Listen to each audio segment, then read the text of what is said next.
Welcome back, everyone, to another episode of The Nightlife. I'm joined by Bob, Nick, and Matt. Tim is out today. So today I thought we would talk about a controversial topic which has been making its rounds in the role-playing game sphere, and that's about this new version of TSR, Ernie Gygax, and some of the statements that have been made by him or his company on his behalf. So as a sort of a brief overview, TSR, or Tactical Studies Rules, was the original game company created by Gary Gygax and Tim Kask back in 1974, which they used to publish their brand new game, Dungeons & Dragons. They did so for a number of years. Gary Gygax eventually was forced out of his own company, and then that company later went on to be in financial trouble and was purchased by Wizards of the Coast, who still own it and produce the license to this day. And when that happened, well, the TSR name kind of faded into non-existence. A number of years passed, and eventually, Ernie Gygax, his brother Luke, as well as some of their business partners, bought the name and started producing some games under that TSR moniker, Top Secret being one of them. So that's like TSR number 2. Well, I guess people are really bad about re-upping their copyrights because, about 10 or 11 years later, which brings us to right about now, the TSR copyright and name mark had expired, and it was bought again, but by the same person? Well, sort of. It was bought by Ernie Gygax, along with some new business associates, which basically meant Ernie kind of owned it with one group before, but now he was just buying it just for himself. So this is like TSR number 3. And to make it even more confusing, like the original TSR2 was at TSR Games, and the new one is at TSR_Games, right? Close enough. Well, that's fine. That's, whatever. And I think when I heard this news, I was kind of excited because the old school renaissance, or OSR, has been gaining a lot of steam over the last 5 to 10 years. OSR is sort of modules and rule sets about playing Dungeons & Dragons back the way it used to be. Very stripped down. Yeah, we introduced Bob to... it's not bad, guys. Yeah, to basic D&D, BX 1981. A little Theater of the Mind. Yeah, it was not Menser. No, it was. It was, BX Menser Basic. It was pretty cool. It made a character in about 5 minutes versus 3 hours, and right into the game and just rolling with it. It was quite exciting. Yeah, and so there's a lot to like there, and it's a game. It's a style of game that's more about thinking on your feet, exploration. It's not really about as much about storytelling, narratives, villains, arcs. It's kind of more like go into a hole in the ground and sort of see if you can survive. Very sword and sandals, Conan the Barbarian. I want to live in a hole. So it seemed like it was kind of a good thing on paper. But the company at TSR_Games, representing TSR number 3, we're not sure who owns their Twitter account, but they started making a series of tweets that kind of got progressively more and more suspect. Yeah, not progressive. And problematic. And, to make a long story short, so we can kind of get into the conversation, there has been a huge trend in the last 5 to 10 years. And I've seen it probably a lot more than most because I've always been very involved with organizations like Indie Games on Demand, which runs at Origins and Gen Con and some of the other bigger games where indie game developers sort of get a chance to play test and beta test their rules. Popular, game engines that people play today like Dungeon World and Blades in the Dark kind of rose up in those areas. And those gaming spaces have always been very, very, very inclusionary. And, long before it became a thing to be on Twitter and to put your pronouns, like, if you were a role player, especially an indie role player, you were very, very used to seeing, name tags that showed people's preferred pronouns. And it was all just in the matter of inclusion. And we've talked about this before, but role-playing games, Magic the Gathering, I think they naturally reach out to people who feel like they are in marginalized or excluded communities. And, the LGBTQIA community is one that I think has really embraced role-playing games. And game companies, both out of the goodness of their hearts as well as the goodness of their financial statements, have responded to that. And, Wizards of the Coast has gotten a lot of flack for being maybe a little bit slower to react to it, but game companies like Paizo have put a lot of stuff into their games that are very much making a attempt to be mindful towards being more politically correct and being more respectful and being more inclusionary. So it seems as if this new TSR Games maybe took a different tack. It started off with simple tweets like, let's keep fantasy fantasy. right? Let's keep politics out of our games. That's kind of what they were saying. I mean, that sounds good. Sounds good to me. Face value sounds good so far. Absolutely. And then it started in where, Should have stopped while they were ahead. you know, they started basically saying that, like, look, you know, we're going to run the games the way that they were meant to be run. And if it defends you, don't play them. And there were a lot of really bad takes, and a lot of this company Twitter was handled by, I don't know who they were handling it by, but eventually someone came to them and said, look, just make it simple, just so that there's no ambiguity. Just say trans women are women, trans men are men. And their response was, you are disgusting. Well, that ain't good. Okay. Then, in a crazy turn of events, the last tweet I saw from this at TSR_games, that's TSR number 3, basically said, hey, our marketing manager, the person who was running this account, has been fired, and we are getting a new person involved. How big off Because the they were ground starting to are lose they? bad. Well, what's crazy Like, is they have a marketing manager? They got a ton of replies from people who were like, you guys suck. Just when I was starting to respect you. Wait, on the new tweet? Yeah. Because there were some people that were mad. They're like, you gave in to the woke leftists. Well, I don't like giving I into see. wokeism, but I mean, it doesn't seem like they were on the right route. So I think that It's not respectful at all. Like, It is there's a not difference- at all. It's There's a not. difference between being like anti-woke because they're just forcing propaganda down people's throats and just being respectful to a person. Well, and I thought the Those are two different conversation things. today should be what, you know, and you know, something that I know that I've personally kind of, you know, struggled with is, for example, in Dungeons and Dragons, there's been a large push towards sort of eliminating, you know, classic monsters like the orc and sort of removing some of the negative or evil stereotypes about them because, you know, some people felt like that is an attack on indigenous people or, you know, people of African-American descent or any number of minorities. I don't know that I felt that way, but I also know that I'm not the best expert to weigh in on that. But I guess the question is, how much should politics be a part of role-playing games? 0. So you think 0? Yeah, But that- I but think that's- I zero don't think as that's well. the question. But I also don't think that, you know, treating people as, you know, the gender that they present as is politics. That's just That's what I'm saying. That's just good well-being to your It's being fellow respectful. Well, human beings, okay. you know? Yeah. And let me be devil's advocate here. I'll be moderator. Just to be clear, I'm very progressive. Right. My girlfriend's non-binary. So Yeah. Well, and to be, I mean, I'm the most probably conservative person at this table. yeah, So, no, I would agree yeah. with that. But let me counter it with say this. Do you think it is a role-playing games book? So let's use Pathfinder as an example. Bob, you were telling us about a tweet you read. Yeah, someone bought a Pathfinder book. Again, I saw this tweet and I saw a bunch of people, even Nonat, respond to it, which I agreed with. He was like, bought the book, and then they were talking about using people's proper pronouns and, you know, the right way to play, you know, being kind to people. And he was like, disgusting. I'm returning this book right away. I'm like, Sounds like that snowflake was offended. well, that's funny. Yeah, exactly. But yeah, I was kind of like, well, I don't know what you expected first when you bought a fantasy book. But anyway, yeah, so more, yeah, if you want to return the book, good. I mean, people were going at him, which I didn't like. I mean, that's his opinion or her opinion. I didn't really catch who was tweeting it, but yeah, I just like, whatever. I think I think that person's wrong. I think that's a good But I guess take. the question is, does a company certainly has the right Oh, they can do whatever to they want. put whatever they want in their book. They're a private company. Right? They can do They're a whatever they private want. company. They can do whatever they want. But do they have the responsibility? I don't think they have to. I think they should, just because I think it's just respectful. I think you're playing with a group of people. I mean, in capitalism, no, because you would say that if you don't like the way that they are, what they're doing, then you avoid them with your dollar, and then they go out of business. I think capitalism is flawed, obviously, but like morality-wise, I think it doesn't take anything to be inclusive. That's my point. And like, if you're upset that there's a couple pages about talking about it, you can just skip those pages. Well, all right. It's so easy. It's so easy to just include people as opposed to being upset about trying to include people. So again, I'll just be devil's And advocate. I don't get it, so I don't understand. I don't understand that perspective. But Yeah. you know. Well, I'll be devil's advocate again. Let's say that you sign your kid up for soccer, Little League, and they go to their practice. Yep. Okay. It's an hour of soccer practice, right? So they can learn ball handling skills. They can learn how to pass. They can learn how to run plays.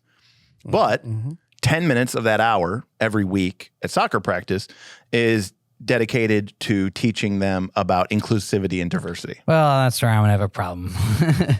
I don't think that's part of soccer. Well, so again, Are we teaching them how to be good people? Because I agree that you should be inclusive, and that should be done by your parents. So if I may take a moment here and tell a story, originally I had that same sort of thought process, which is like, no, like this, I'm here for soccer. My girlfriend plays roller derby. Shout out to the roller derby crew. Burning River roller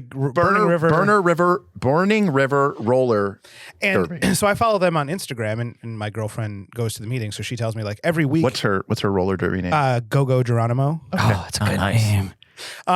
And they are more, especially during quarantine here, have been more increasingly talking about like inclusion and like diversity and all that kind of stuff. And originally I was like, I don't understand. Like I'm all aboard for all of those things. Like I fully support them, but this is a roller derby club. Shouldn't our primary focus be on roller derby? And I think the thing that was interesting perspective I hadn't thought of was that like we want to be more inclusive into those like into our normal neighborhood of people here in Greater Cleveland area. And so we want to be able to make sure that we, are inclusive to include more people. So we make an effort of showing that off to be as inclusive as we can, even though it's not necessarily related to roller derby. But why isn't that done at home? Well, because if I'm teaching my kids that, which is what I do. My goal is to get more people to play roller derby. And so if I just talk about roller derby, I'll have some success. But if I try to include the neighborhood and try to get people who are maybe not going to think of joining roller derby or get interested in it, and I reach out to those. Okay, well, that's fair. Yeah, but see, that's more marketing then. Yeah, that's more of a marketing. That's not inclusive. That's just and that inclusion areas and like it can be two things. It can be, but what I'm getting at is you're trying to get more people to do what you're trying to do. So it's to your point of the capitalism. I'm going to try and get more people to buy my product, to come and attend my roller derby, or join the group, or join the team, or whatever like that. You're just trying to have people join. So taking a step back then, do you think that a lot of the decisions that have been made by the companies, let's say Wizard of the Coast and Paizo, are just about optics?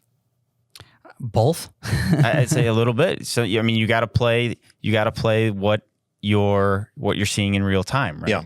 So what's in the news now is a lot about inclusion, a lot about that. So I hate to say it, but you got a lot of buzzwords, right? So you want to pick up those buzzwords. You want to say hit with the time. You want to stay with the progression of society. What about, so, contrasting with soccer, are there, this is kind of how I feel about it. I think that role-playing games I think it's something special and unique to the role-playing medium, right?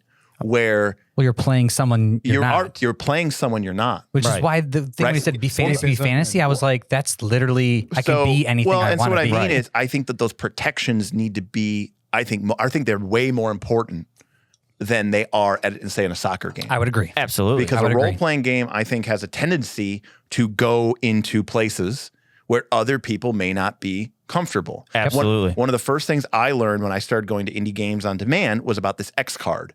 And it was just this sort of thing that was done at indie games, and now is grown and grown, and now it's actually like a part in the Pathfinder core rulebook. I don't know what it is. You haven't read the core rulebook? No.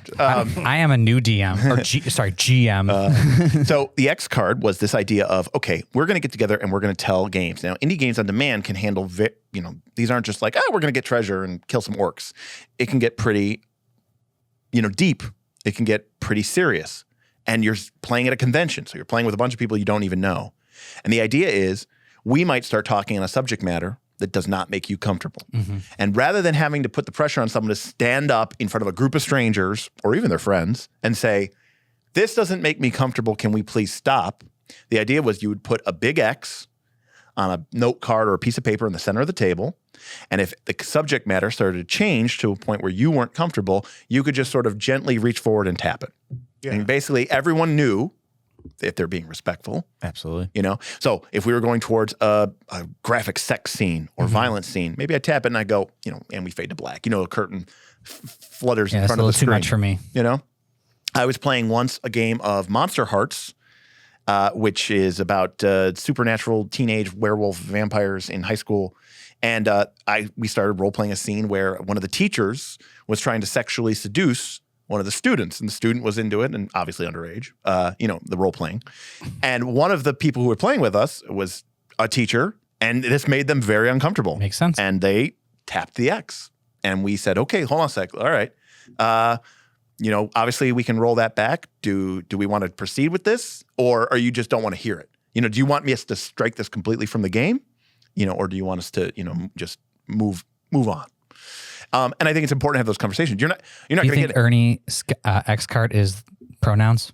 What's that? Do you think Ernie Gygax's X card is pronouns? Yeah, well, he slid it out. He's like, I'm canceling this shit. I think that there's a percentage of people who feel like even if maybe they agree that, that LGBTQ rights are important and that inclusivity and diversity are important, maybe there's some people who feel like, but it still shouldn't be in my game book. My game book should be the rules for the game. But the truth is, I think these are people who think that stuff shouldn't be a thing at all. I feel like part of that's right, but who cares? And that's why Paizo gets to make the decision, not you. Well, and that's my thing. Is at the end of the day, it's like it's a private company, right? Yeah. It's like Trump trying to sue for Twitter and Facebook for banning them. It's like against free speech. It's like I don't think you understand how this works. Right. Yeah. But it's like that with every single movie that you've watched, every single story that you've ever read. There's characters that are created that have been established by the authors. They're creating that narrative. So with Paizo, they're creating the backstories, right? It's just a story of one snippet of one character. It's designed to be kind of a fantasy, yes, and it needs to be tasteful. I'm not going to say that they can't just generalize across everything. Yeah, I mean, for example, there are probably things I could do or say in our Pathfinder game that would make you very uncomfortable. Absolutely. If I started talking I'm pretty comfortable with everything. If I started talking about sexual assault on children, okay, that would make it very uncomfortable. You'd be tapping that X pretty damn quick. Right. Listen, Right. I would talk to you afterwards. yeah. I mean, my point is I mean, I think everyone has a limit. Absolutely. If I really put you into a tough situation where like there was giants, babies. Giant babies? Yeah. Azius probably doesn't like giant babies. Are you going to go in there? Are you going to go in there and crush the skulls of giant babies? And maybe even if you would, why would I even put you in that situation? That's a good. He murdered them all, even the younglings. Yeah, right. Like depends on how cruel. And now here's the Azius thing: is. there are some people who want to explore that, and there's some people who don't. And I think part of the problem is that this, and I got to say, it's rare to see somebody just get, annihilated so universally, but it just doesn't make sense. they did No. because again, I think that overwhelmingly, again. I've been to a lot of conventions. I've played with a lot of people. So yes, it's anecdotal, but I do feel like I have a lot of experience with this. As a whole, the role-playing game community is far more inclusive and far more understanding because the game is literally, I'm going to put myself in someone else's shoes. Absolutely. You're including it from a totally different perspective. I'm just saying, I think I can play anybody I want. I think Absolutely. playing role-playing games makes you a better person. Yeah. The one thing I always come back to is like old mythology with Loki. Rick Riordan had one of his books was great with this when he had Loki as a kid that could go from different sexes because Loki in mythology could go from a female to a male. I'm like, this is literally engraved in old mythology, in Norse mythology. So I was like, if a fantasy person could do that, and that's old mythology, why can't I do that in my game? And that's Loki. One of my favorite characters I've ever played was at a convention. It ended up being like a 7-hour Monster Heart game. I think it was my first or second time playing Monster Hearts. Shout out to Kira Magan, who is my game master. I think she's like a game designer now. I played Amanda Penelope Starkweather, who was a 999 going on 1,000-year-old vampire who looked like a 17-year-old high schooler who went to high school. And so here's me playing, a generic cishet white guy playing a female vampire who was in love with the local barista who was also female, being played by another man.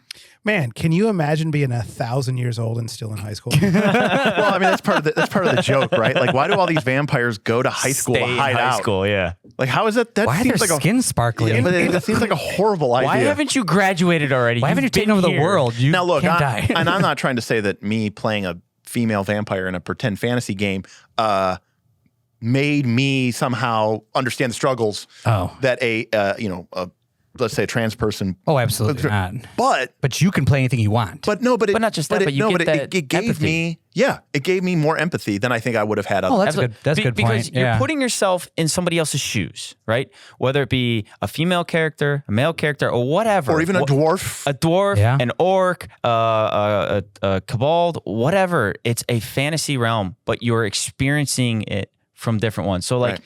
you wouldn't hate tall people, right?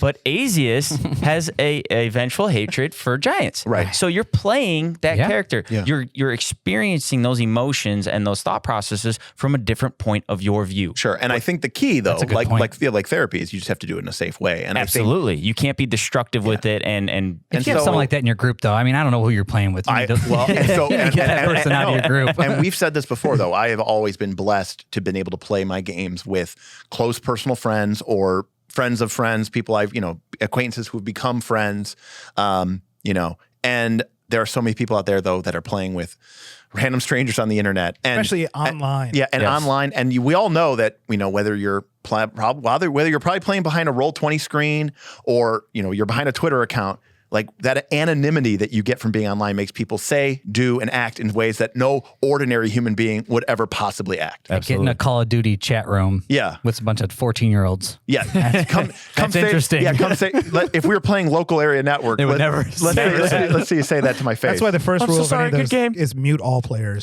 yes. Sometimes I just dive in to see how cruel it is. You can't, you can't do that. Because again, going back to the soccer example, it's like, let's say I'm playing a soccer on my soccer team and there's another soccer team and we're playing and maybe someone on that soccer team is horrible and atrocious, but you're just like, whatever, scoreboard, we won. I came here to kick the ball and I won. But with a role-playing game, the whole point is I need to interact with these people. And I need to, and so I think Ernie, he missed the mark real bad. I mean, number one, I think it's a huge cash play too. I think he's trying to, the wrong cash play. I think he's trying to feed, he's also trying to turn the original TSR headquarters in Lake Geneva, Wisconsin into this like museum and charging but he makes it sound like it's for he's an asshole. He makes it sound like it's a nonprofit, but it's not. And he's like asking for donations, but they also charge money. And it's like this is TSR big enough of like a well-known brand name? Like I know it obviously from D&D and Guy. Well, the idea is that his son has relics, if you will, artifacts of his father. I'm sure if you did it in a cool, good way, it'd be like, this is the first handwritten copy of Dungeons and Dragons. Yeah, here's that'd be sketches kinda cool from to see. Here's sketches Absolutely. from his first map. That'd be awesome for sure. That would be awesome. Yeah, but he's a profit monger. He just doesn't give a fuck. He is. He does not give a fuck. Yeah, he's an asshole. Yeah.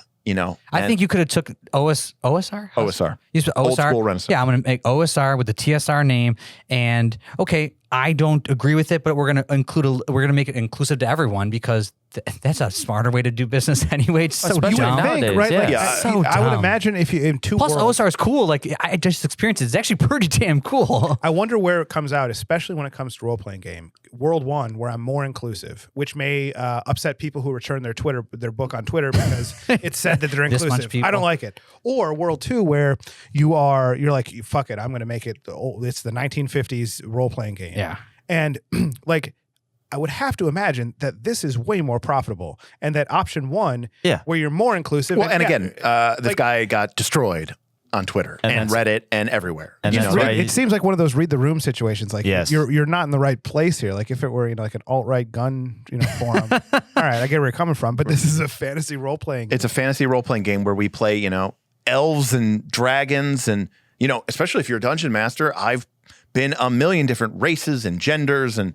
I've been genderless creatures. I've been female. I've been male. Like I've been 1,000 years old. I've been 2 years old. You know what I mean? So it by its nature, role-playing games, I think, makes you inclusive. So to dog tag, to earmark your role-playing game basically by being like nudge, nudge, wink, wink, none of that wokeness. We're going to get back to the good old days, like in the original Dungeons and Dragons, where females were limited in their strength score. Oh, that's so dumb. Oh, that's stupid. Because they's like, well. Have you ever seen a CrossFit chick? Oh, yeah. There are definitely some chicks out there that would just kick anyone's ass. Your ass. Whoop my ass. Isn't that also just virtue signaling, saying like, we don't like that. Now, shit. Right. Well, I think that was their intention. I think they thought there was this huge crowd of disenfranchised fantasy role players who felt like this shit's too much. Who felt like the woke left was leaving them behind, and that they felt like, oh, we'll be, we'll wave that banner, But it just limits your options. But instead, they chose to die on that hill. Yeah, that's no. I agree. I mean, this company's DOA, even like the number one product that they're releasing, which is called Giant Lands, and they're like, we've got the Giant Lands, his name is completely forgetting me right now, but Jim Ward, I think, was this big name producer from TSR. And he's like, we got Giant Lands. No, they have the license and they have the right to distribute the game. But like the guy who wrote it is like, yeah, I don't have anything to do with these assholes. Good. And even Gary's other son, Luke, the one who helped found TSR 2, has basically come out and been like, this is all a sham. Yeah. This is all garbage. And then this Twitter account was basically like, Luke, you've always been a loser. It's like a high school. Oh God. Gee. Two brothers. That's too much drama for That's me. a lot so of much drama. drama. Now, I agree though with don't push it too far woke. And the reason I remember we talked about this. Not woke enough. Go woke. Oh my God. No. Well, do you remember the getting rid of Dungeon Master? You see what I'm saying? Like there's some, I'm just grasping at straws and versus inclusionary. Like I don't want to agree get orcs because they're African Americans. Like, I don't know where that comes from. Or Dungeon Master is a slave master. Sure. Yeah, I mean, So I don't get that part. as a white guy, it seems strange at first, but like I also get the idea that like the indigenous people who are not as smart and are a different skin complexion. Yes, they're also orcs, but like, okay, I can see how that vibe sort of like Native America. Okay, it seems like they're always bad. Like, why do we always paint them in that light? So I can understand where that's coming from. And but I can same have with like light-colored orcs, and I can have amazing dark-skinned heroes. Well, that's why it's fantasy. You can do whatever you want. You There's could, half but that's orcs not the common like socially accepted like orc is a dark skinned bad guy. No, I just think orc is dirty. And me too. My favorite character, my first character I ever played was a half orc. Yeah. Correct. I loved him. He was I great. just don't bathe. That's my thing. But again, perhaps from a place of privilege where I'm like, I Yeah, don't understand how that's that doesn't affect me.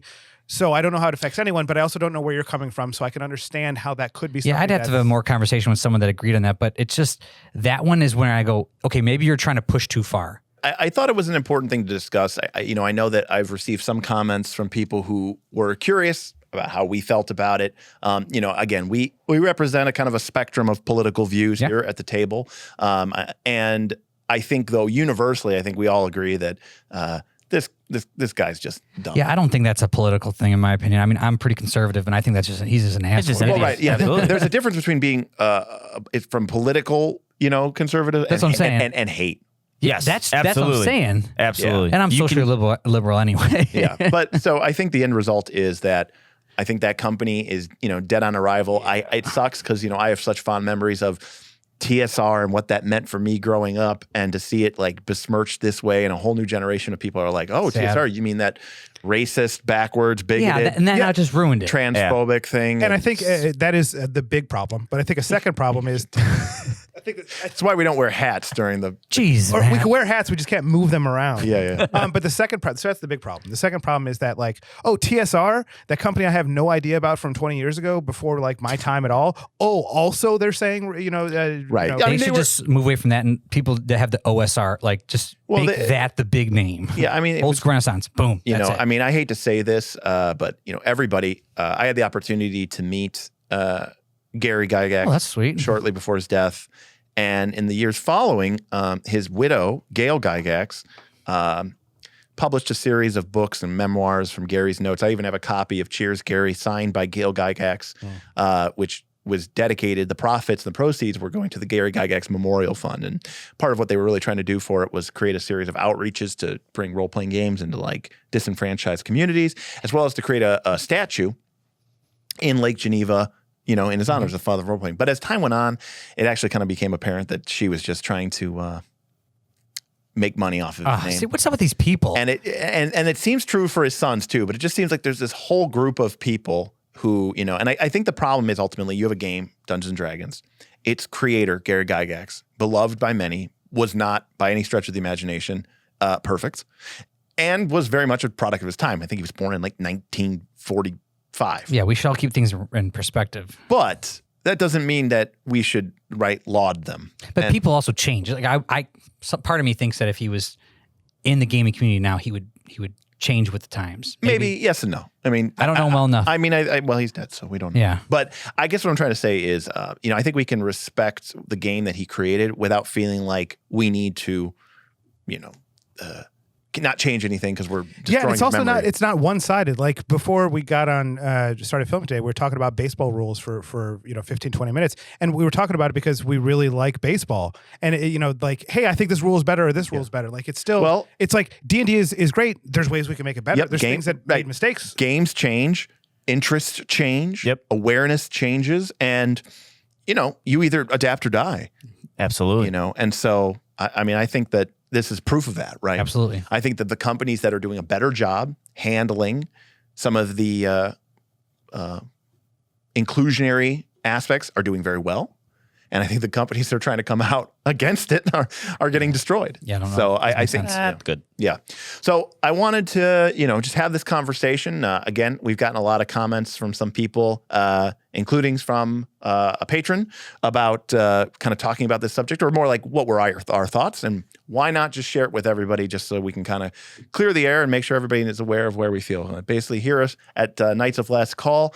I think that what Paizo's doing, what they're putting in their book is incredible. I love the X card, and I use it a lot, especially whenever I'm using any sort of group with pickup game with new people or new strangers, or any sort of game that's going to handle any sort of very sensitive topic where it's not with a bunch of people who are very clearly know what they're buying into. I've used it for years, and I think it's tremendously a session. And if you've ever run a session 0 before and you've been like, hey, what should be in our game? What shouldn't be in our game? You're doing it. You're doing the right thing. You are being mindful, and you're being inclusionary, I should say. Mm-hmm. You're being respectful for people and their feelings, right. And that's the biggest thing. Right, because people come here to play it in your game or to play at your table to have fun. Absolutely. Right? And if it becomes a thing of stress, if it's a source of stress, people just leave. So, keep that in mind, and keep an open mind. And I encourage people to to try to expand their horizons, play different games, change up what you're playing, be respectful, but do so in a way that'll open your eyes instead of just close them. All right. Agreed. All right. Well, thanks for joining us for this conversation. Hopefully, we kind of covered everything pretty well. But if you do have any questions or comments, feel free to send us a message or leave a comment below. We'll try to answer it. I understand this is a kind of a sensitive subject, and I, understand that we are not necessarily the most appropriate group of diverse group to answer it. So, we tried to be respectful about it. But I did want to put our thoughts out there on it. So hopefully you understand that, and hopefully you found something useful today. So thanks so much, and we'll see you again next time.